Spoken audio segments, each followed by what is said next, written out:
السلام عليكم ورحمة الله وبركاته. الحمد لله رب العالمين والصلاة والسلام على أشرف الأنبياء والمرسلين وعلى آله وصحبه أجمعين. أما بعد ሰሞኑን በሶማሌላንድ አካባቢ ከአይኤስኤስ ጋራ አብረው ሲዋጉ የነበሩ ብዙ ሰዎች እንደተያዙ ያው እየተነገረ ነው።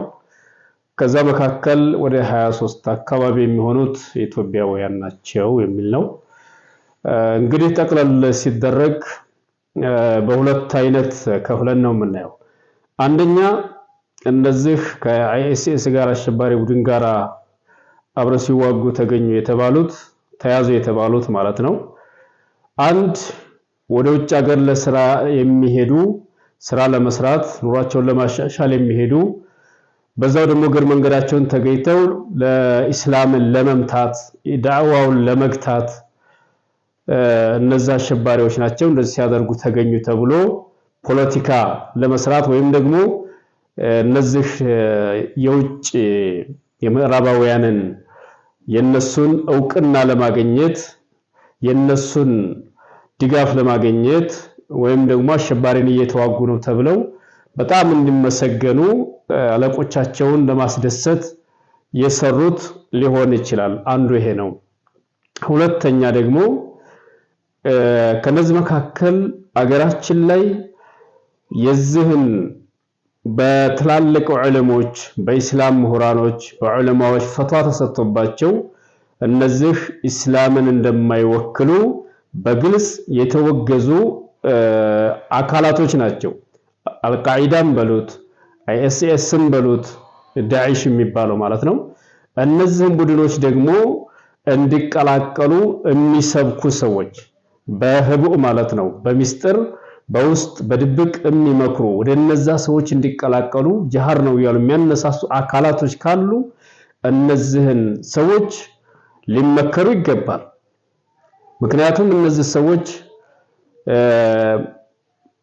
ከኢስላም ሙስሊሙን ሁሉ የሚያከፍሩ ናቸው። ራሳቸው እነዚህ ሙስሊሙንም ያከፍራሉ። በጅሃር ስም ሙስሊሙንም ያከፍረው ሐታ አህለ ሱናዎችን ሳይቀር ታላላቅ ዑለሞችን ሳይቀር እነዚህ ካፊሮች ናቸው ብለው የሚያስቡ የሽብር የተጠርፍ አካላቶች ስለሆኑ ከነዚህ ሰዎች ጋር እዛ ሄዳችሁ ተቀላቀሉ ጅሃር ነው እያሉ ቅስቀሳ የሚያደርጉ ሰዎች ካሉ ሊመከሩ ይገባል። ወጣቶች ያለ አግባብ ህይወታቸውን በከንቱ የሚያጠፉ ሰዎች ስላሉ ሊመከሩ ይገባል። ምክንያቱም ታላላቅ ዑለሞች አሉ የሚባሉ ዑለሞች ከነዚህ ሰዎች ከአይኤስኤስን በሉት ከዳዒሽ የሚያስጠነቅቁ ዑለሞች በጣም በርካቶች ናቸው። እስላምን አይወክሉም። እስላምን ወክለው አይደለም ጫካ የገቡት ምዕራባውያኖች ያደራጇቸው እስላምን ለማስመታት ያደራጇቸው አካላቶች መሆናቸው በግልጽ ይታወቃልና እንደዚህ ያለ መሰሪ አካሄድ የሚሄዱ ሰዎች ካሉ ሊመከሩ ይገባል።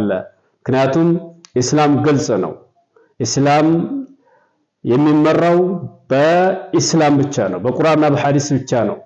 ይህም ደግሞ ታላላቅ ዑለሞች አሉ በዚህ ጉዳይ ላይ አይኤስኤስ በሉት ዳዒሽ ማን በሉት በየትኛው ዑለማ ተመርቶ በየትኛው አሚር አስተዳደር ተመርቶ ነው የሚዋጋውና ጫካ የገባው። ስለዚህ ማንንም የሚወክል ስላልሆነ ወደዚህ ሄደው የሚገቡ ሰዎችን ሊመከሩ ይገባል።